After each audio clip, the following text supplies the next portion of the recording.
It's sometimes hard to know what the right thing to do is. Is this drug trolley okay? When I have to have it secured to a wall, what does that mean? And for drug cupboards specifically, and controlled drug cupboards, which are even stronger and more scary, having a British standard like this gives me an absolute.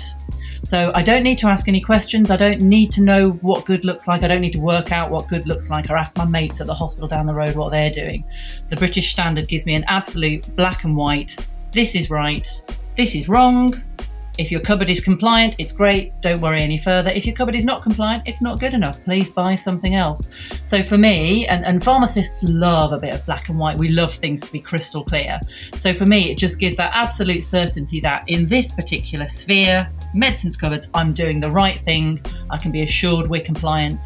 If our regulators come in, I can tell them we're compliant. So it just gives me that level of certainty, which you don't often see in the NHS. We present The Standard Show, the podcast that brings you the stories behind the standards with Matthew Childs and Cindy Paragill. Today's episode is my favorite standard, BS 2881, Medicine Cupboards. Hello, this is Matthew Childs and welcome to The Standard Show, the podcast that brings you the stories behind the standards. Now, one of our favourite features here on The Standard Show is My Favourite Standard. It's where we ask people, either those working in standards, working on standards, or working with standards, to tell us just that, over a few short minutes, their story about why one particular standard means so much to them, either professionally or personally, or usually a little bit of both. In fact, it's such a favourite that in episode 95 we brought together a few of these short stories and created a little montage or medley of them. Check out the episode in the feed. Now, the genesis of this episode started out as one of those, a short story about one particular My Favourite Standard. That was until I got talking to the storyteller, Julia Scott, the voice you heard at the top of the episode, and I felt that a short story just wasn't enough. Julia is Associate Director of Clinical Quality Assurance and Innovation at the Dartford and Gravesham NHS Trust in the southeast of England.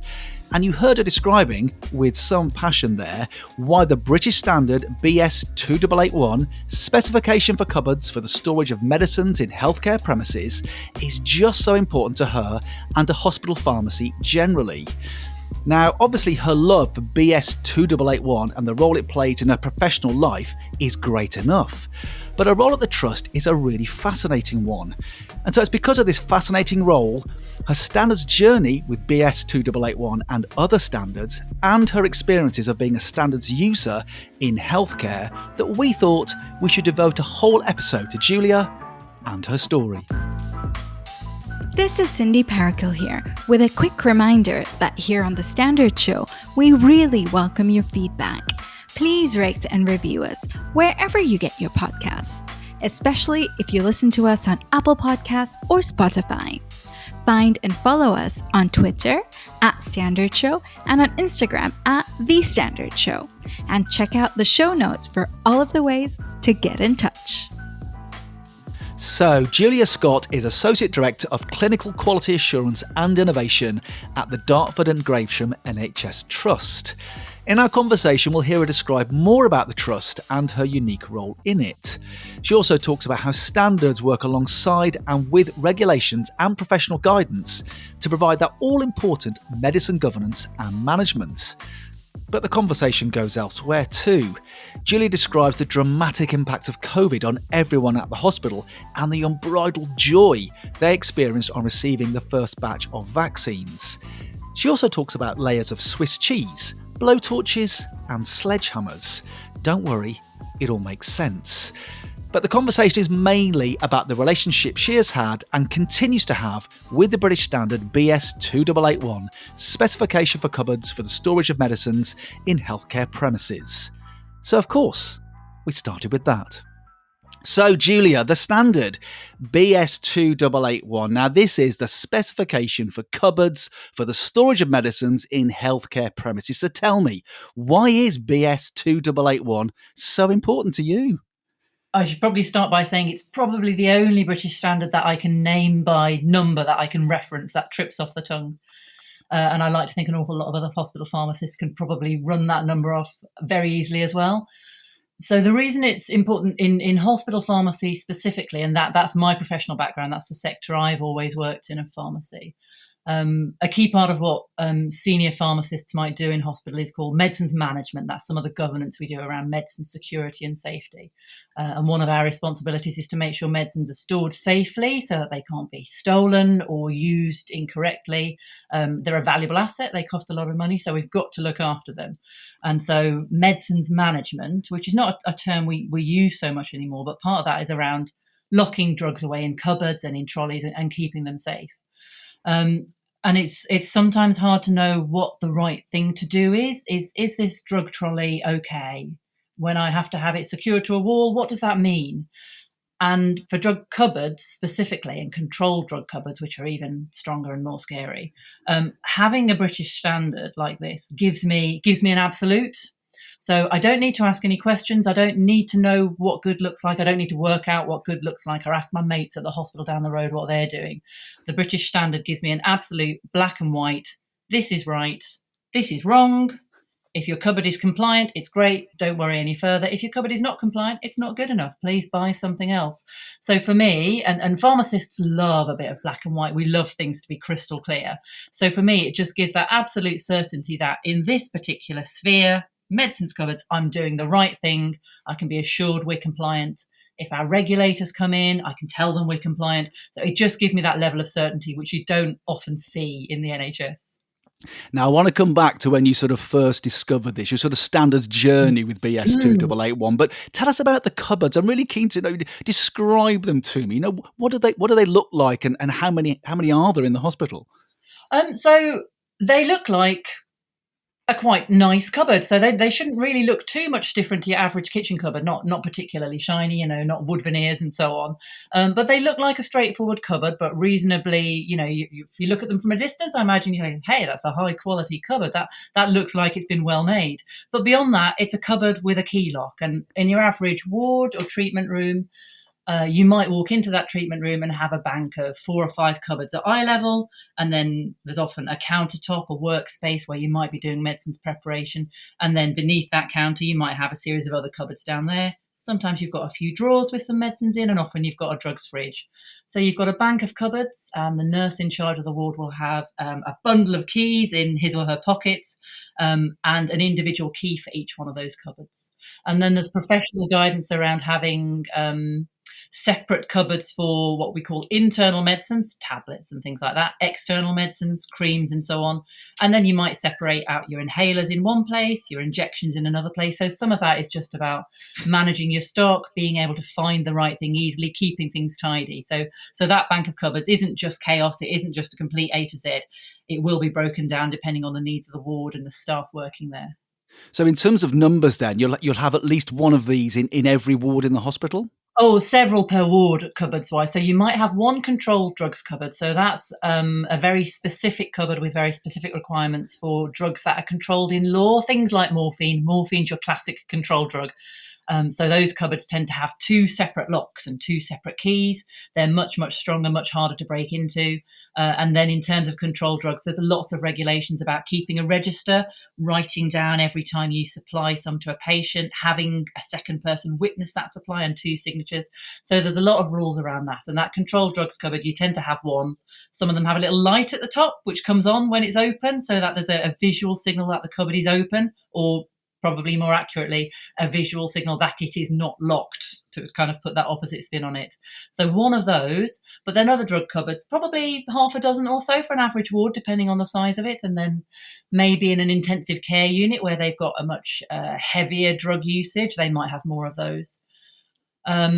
Increasingly, at the moment, we're moving into having automated dispensing cabinets rather than cupboards. So you might, if you walked into our intensive care unit, what you'd see is what I call very sexy cupboards, big floor-to-ceiling things with glass doors and biometric access. So that's when things start to look a little bit different. And that's where I probably am not completely sure how BS2881 applies to these new sexy cupboards. Well, I was going to ask about that, about those sexy cupboards. I'm interested in those. I mean, in terms of the guidance then, you said that the guidance for who has access. I mean, is that something that the hospital develops, or is this across the NHS broadly? There are protocols and procedures for who has access to which particular cupboard?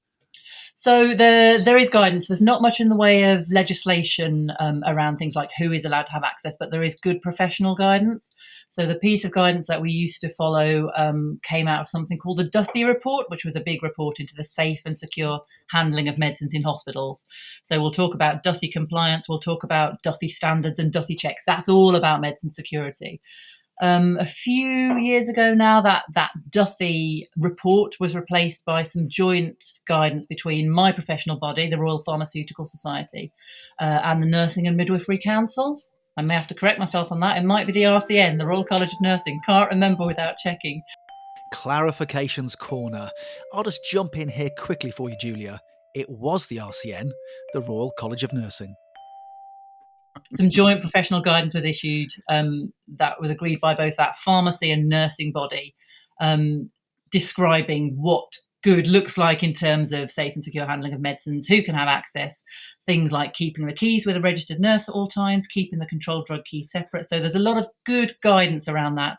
And again, having that guidance means most hospital pharmacies will do the same thing, but there'll be a little bit of localized tailoring to circumstances and conditions and the estate you're working with. But that, like the standard, that gives us a great place to go to, something we can go through and tick off, are we doing the right thing, are we doing the wrong thing? But there are probably still some gaps in that, in terms of I've still got unanswered questions about precisely what the right thing to do is around something like IV fluid storage, for example. So it's maybe not complete, but it's a lot better than it was maybe 20 years ago. Do you want to help make people's lives easier, safer, and more enjoyable? Well, why not become a standards maker and have your say on the development of standards? Standards affect all of us every day, wherever we go, whatever we do. By defining good practice, they help people, organizations, the economy, and society to do things better. Each year, standards bodies publish thousands of standards, and we are looking for more people like you to join our community of standards makers. We welcome applicants from all fields, backgrounds, and career stages. Our goal is to have a balance of views around the table. By becoming a standards maker, you could help to create cities that boost people's well-being, make strides in stem cell research, build more diverse workplaces, and even lift the pressures on healthcare systems. So, if you want to make a difference and shape the world through standards, start your standards making journey now. Simply visit bsigroup.com/get involved. Now, Julia, I want to come back to sort of how the standard, or your trust in the standard helps you with your job effectively, and what it's sort of the ultimate beneficiaries really of you using the standard, or at least the standards being used in to manufacture the cupboards that you're using. But I want to just ask you about your journey with BS 2881. You know, when did you first see it? When did you first become aware of this particular standard? So I probably first started caring about medicines management, medicines governance in that way, in one of my previous roles as a hospital pharmacist in another organisation to the one I'm working in now, down in the middle of Kent in Medway. And I took on a role in medicines governance. We're probably talking around about 2007, 2008, thereabouts. And that's when you start to become the person responsible for making sure that we're doing those Duthie checks, those audits on wards to see if they're looking after their medicines. And then maybe being asked to update the medicines policy, which is the key policy most hospitals will have that describe how we look after our medicines. And when you start going into medicines policy, that's probably the point when you may first hear 2881 comes up. What is this British standard? What on earth does it mean? Do I have to do anything, or do I just tell people you must be compliant? Are the cupboards we have in the building compliant now, or have we had to risk assess on compliant ones? So what are we talking? That's probably around about 15, 16 years ago, I feel like, is probably where I first became aware of it. Not sure I've ever really seen the detail that sits behind it. I just know it's there and I need it and I want it. I'm aware that it's to do with the cupboards being immune or resistant to attack by somebody coming at it with a kitchen knife or something like that. So I've never really got into the detail of it. I've picked up snippets of it over time.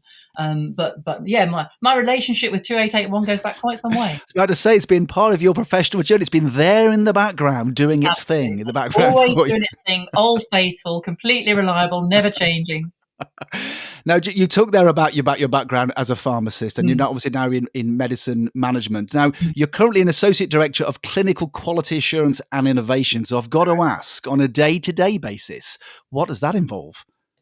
So my current role is probably two big chunks of work, and I tend to dip my fingers into anything I like the sound of to some extent and see if I can help, see if I can interfere. But the two big chunks, and they're kind of polar opposites, different ends of the spectrum. So clinical quality assurance, that part of my role relates to CQC regulation. So I'm our organisational lead, our point person on all of our business with the Care Quality Commission. So the CQC is the main regulator of health and social care in England. So they are the organisation that will come in and physically inspect our hospitals to see if we're doing what we should do and see if we're doing it well. So they inspect against what they call 5 key questions. And that's, as a healthcare provider, are we safe? Are we caring?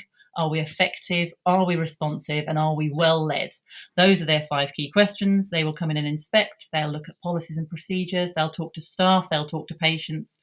They'll do all of that synthesis of the evidence they've gathered, and then they'll give us a rating to say, in those 5 domains, how are you doing? And then they will judge us effectively. They apply a judgment to say, are we outstanding? That's the top rating. That's what we're aiming for. Are we good? Which is where my organisation is at the moment. We're on a journey to get to outstanding. Do we require improvement? So requires improvement is kind of that 3rd level down. Or are we inadequate? That's the bottom of the CQC scale. So they'll apply a rating. And depending on how things are going, if you're good or outstanding, things are probably going well. You may have some areas to improve in, but not too much to worry about. If you require improvement or you're inadequate, then the CQC, as the regulator, can impose conditions on our ability to function. They will impose must-do actions to say you must improve how you do this. And one of those could be you must improve medicines management. Medicines management is lumped under that are we safe category for the CQC. So everything we do with medicines, including keeping them locked in these cupboards, links to are we a safe organisation? And so if the CQC judge us as inadequate, that can be potentially really problematic. It means we're not delivering high quality care for our patients. But the ultimate actions could be that we are no longer allowed to provide the services we're registered to provide if we can't show those improvements. So that part of my job is all about managing our relationship with the CQC, making sure we've got a framework in place to self-assess and try and stay on top of those key questions, to welcome them in when they want to come and inspect and manage that inspection, and then to oversee any action plans we have to put into place following inspection to deliver those improvements and to get us to outstanding. So that's one half of the job. Very finger-waggy, inspection, regulation, all of that kind of stuff. The other side, the innovation bit, kind of segued out of my connection with developing our electronic prescribing system. So when I was in pharmacy, I was one of the leads on developing electronic prescribing, EPMA. That's drifted into being the organisational SRO for the EPMA project. And then that drifted into a wider innovation role.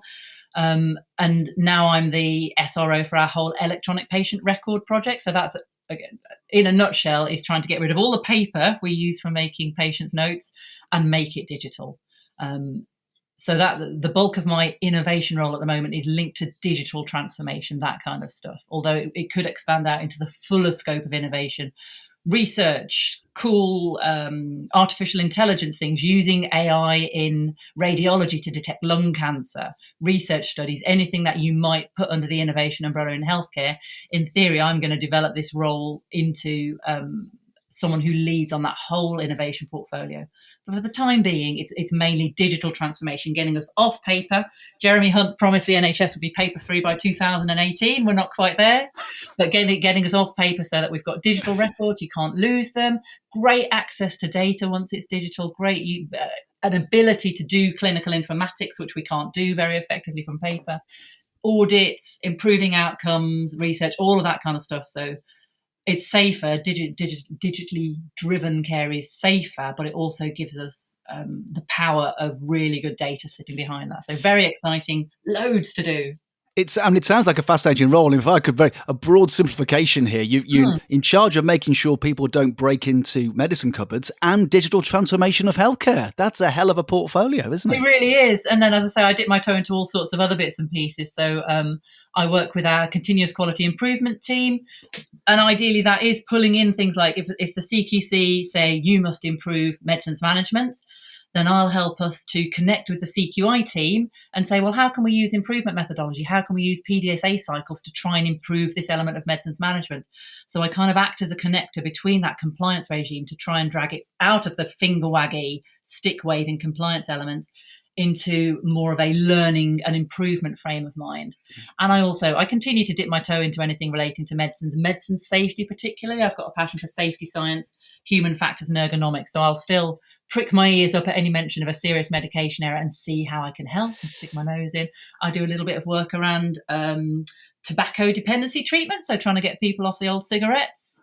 I try and work with our environmental sustainability team, and I try and stay closely engaged with our equality, diversity and inclusion agenda in the organisation. So for all of those little bits and pieces, I try to be a representative clinical voice in those fora. If other clinicians who are far more shop floor based than I am, if they're struggling to get away from the shop floor, I try to be the person putting a hand up and saying, how is this relevant clinically? What about patient safety? If those messages aren't coming through because the clinicians are on the ward seeing their patients. Now, Jill, just interested, is this a role, a sort of unique role to the trust? Because I'm going to ask you about the trust shortly, but is it a unique role, or are there lots of you in different hospitals around the UK? I suspect it's completely unique as I've described it. It really has grown quite organically. It started off purely as a clinical lead for the CQI team. I carried on doing the EPMA work at the time after I changed out of the pharmacy role into that role because that felt like the safest thing for the project. And then it sort of naturally grew towards that wider digital transformation piece. And then the CQC work came as a bolt-on when a previous post holder who was doing a pure CQC compliance role left. I think the organisation know that I've got a bit of a passion for the governance side of things and going out and checking on what other people are doing, which is much easier to do than marking your own homework. So we bolted that on. So it really has grown and developed around what the organisation needs, what I know I personally can give, what I enjoy. So I don't think you'll find anything that looks quite like this elsewhere. You will find people doing those pieces and doing different overlaps, but you probably wouldn't find an exact replica anywhere. It doesn't necessarily make sense as a role on its own, but it makes sense for me right now, and it makes sense for our organisation right now. Now, you mentioned medicine management. Obviously, you've mentioned medicine management throughout our conversation so far. So I'm interested about COVID, actually. You must have had an interesting role during sort of the vaccine rollout. Were you responsible for that within the hospital? Absolutely, I was. So I was still working in pharmacy as the chief pharmacist at that point in time. That was an interesting time. Obviously, one of the things I was worried about at that point was sustainability of the core pharmacy service. So we were thinking about what would we do if an enormous number of our staff were off sick with COVID? How would we continue to provide a service? How do we keep staff safe in the department? So we had lots of screens being put up, and we had to break down our work within the dispensary to build screens around the place. It looked like the Crystal Maze. We had so many screens up. We were having to think about how to continue to provide services to places like the intensive care unit and what we could do to make it easier for those guys to do their job, working under immense pressure with huge amounts of PPE, potentially having to deliver very rapid care to very sick people under circumstances they're not used to. So maybe having to intubate and ventilate multiple patients very, very fast. What could we do to make it easier for our anaesthetists and intensivists to access those drugs really rapidly, safely, whilst taking into account infection control?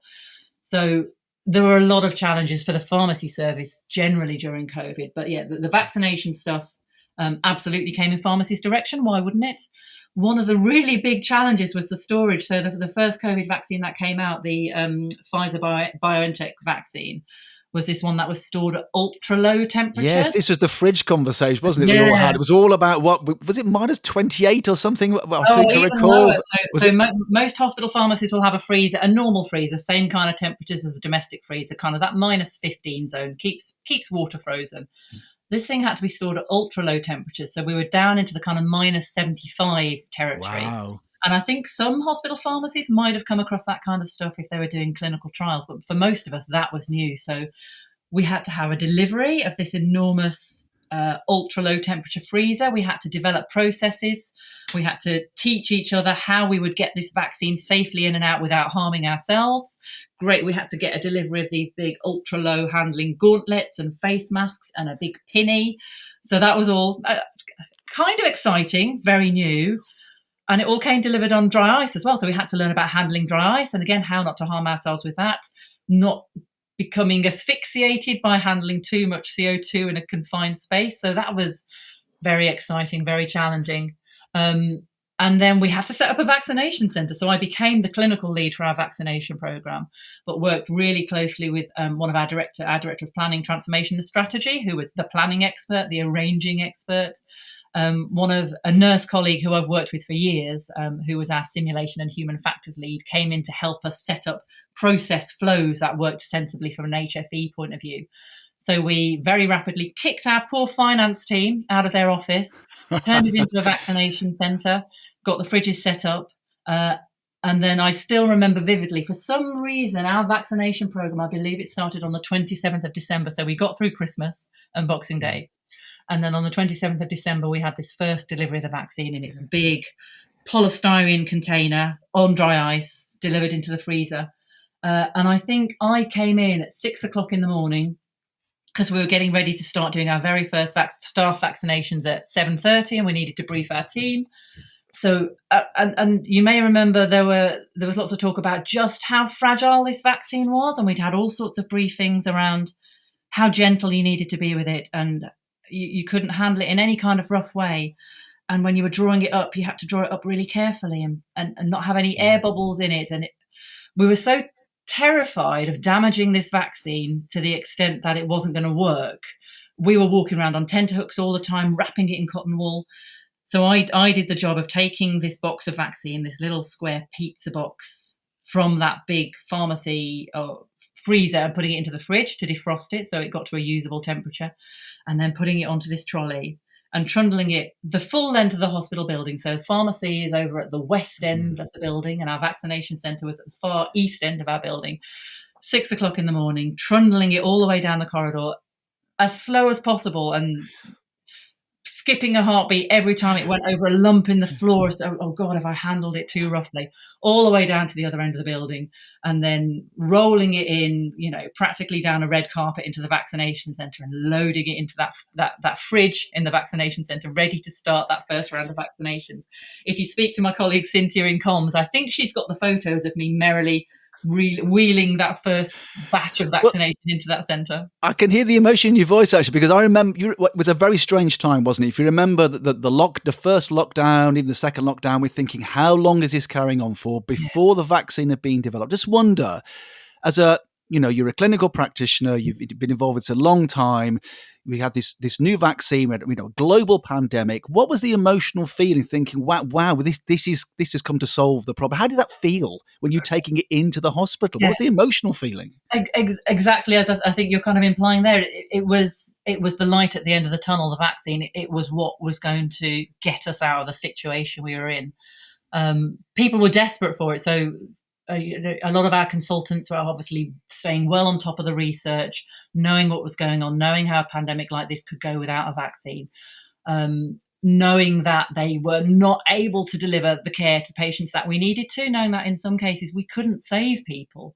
So this vaccine was going to save our patients, save our staff. It really was the light at the end of the tunnel. So yeah, absolutely an emotional journey, wheeling that in and knowing we'd be able to start the vaccination program, which somehow was going to fix everything, but the clinical trial data told us it was going to be effective on a pretty large sample size. If I recall correctly, those first trials were in around about 40,000 people, so that's a good sample size. But still, having that element of doubt is it going to do it? I suppose it's based more on hope and wishful thinking. This is going to fix it. But still knowing, will this be it? How long will it take? Will we get to a level of herd immunity very quickly? What if it has side effects that we're not expecting? What if it has long-term side effects that we're not expecting? So a proper roller coaster of emotions. But yeah, that first day, And again, we've got the picture somewhere of the first one of our doctors who had that first dose. It was joyous. That first day, it was pure joy. We're getting the vaccine into people. You know, you can almost sense it starting to crack out those spike proteins into people. Immunity is growing. It was celebratory. It was a happy place to be. People loved working there. It wasn't. It was intense, but it felt like a calm, happy environment. You got 5 to 10 minutes with each member of staff, each patient, to have a good conversation with them. We weren't just whacking vaccine in and out of people on the production line. Our focus was to deliver it as a true moment of proper care. Yeah. So it was an incredible place to be. And I assume, Julia, unlike anything else you've gone through in your career. Yeah, and anything I hope to go through in the future.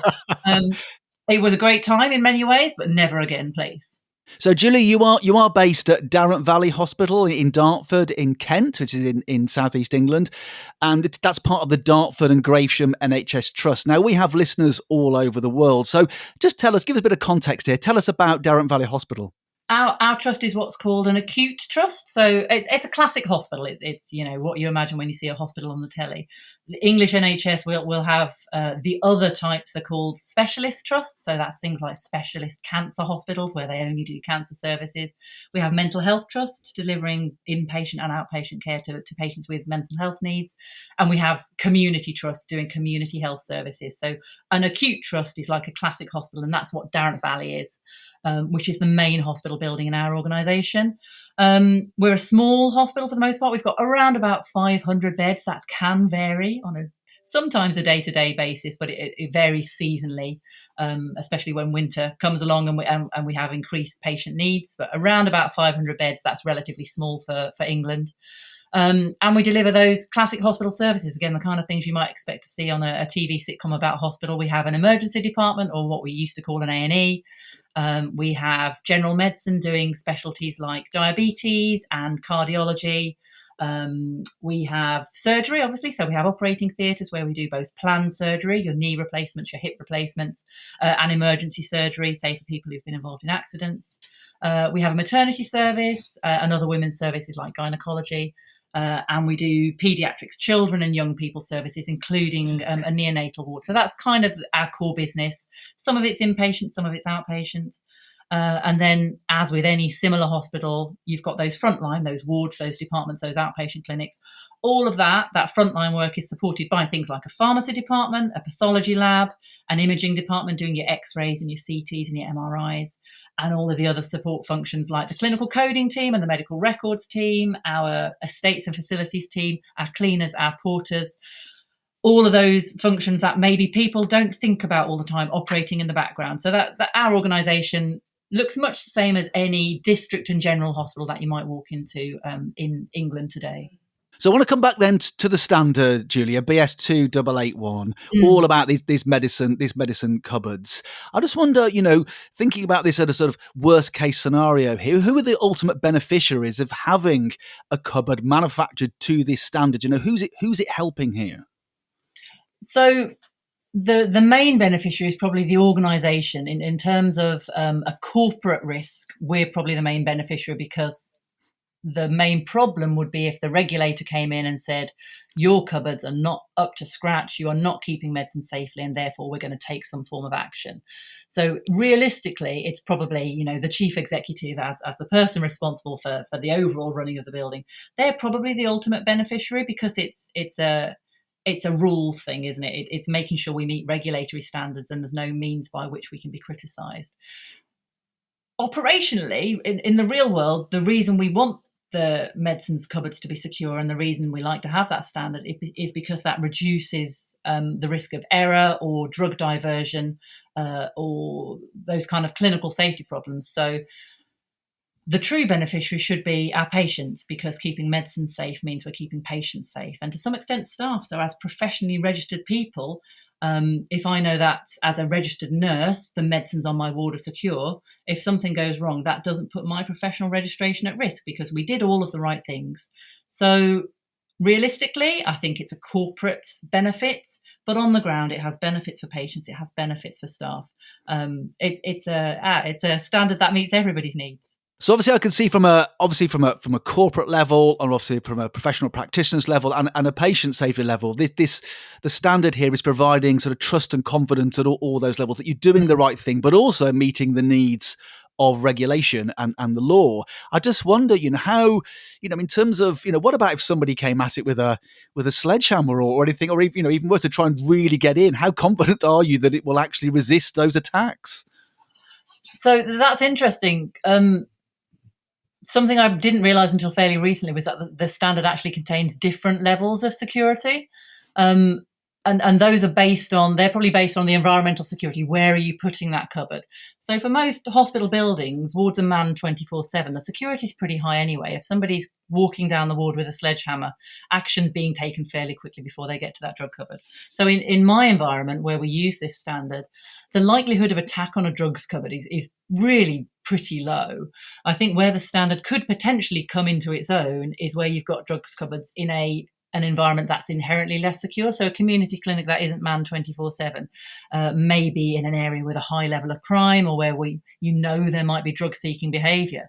So I don't expect to ever see anybody attacking any of our drugs cupboards with a kitchen knife or a lighter or a blowtorch or any of these things that the standard lists.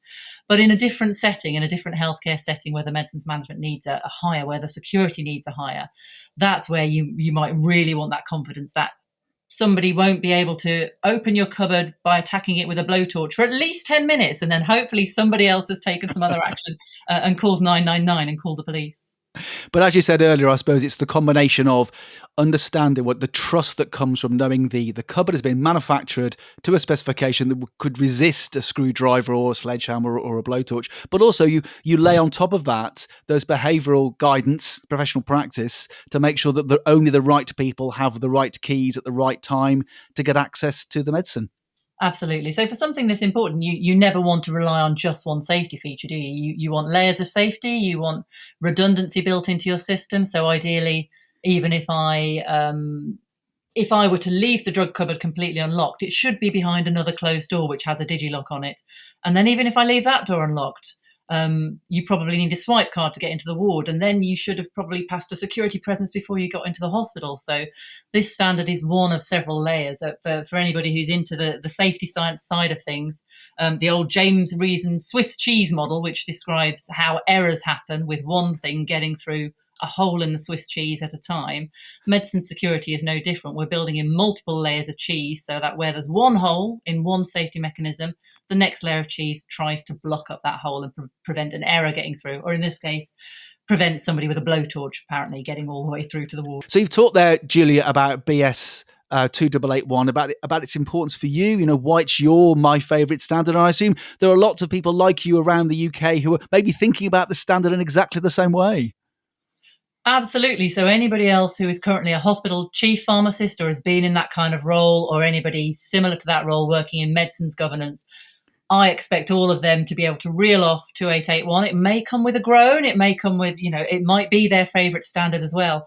I wouldn't be surprised if, like me, it's the only British standard they know, give or take a couple of standards that relate to locks on cupboards, which I've started to get to know a little bit more intimately recently. But yeah, absolutely. Anybody else doing this same kind of role, I expect them to smile with familiarity. If you mention 2881, they will know what it means, and they'll have that same level of assurance of, yes, my cupboards meet 2881. That makes me happy. Julia, thank you so much for talking to us on the Standard Show and telling us all about your My Favourite Standard, BS 2881. My pleasure, Matt. Thank you for having me. Now, if you want to know more about the standard BS 2881, specification for cupboards for the storage of medicines in healthcare premises, then check out the link in the show notes. And if you've enjoyed listening to Julia and you've been inspired to tell your story about your own My Favourite Standard, then get in touch. We'd love to hear from you. You can do that via email, social media, or even by sending us a voice message. Again, all of the details of how to do so are in the show notes. You have been listening to an episode of The Standard Show with Matthew Childs and Cindy Parakill. Subscribe to The Standard Show now, wherever you get your podcasts.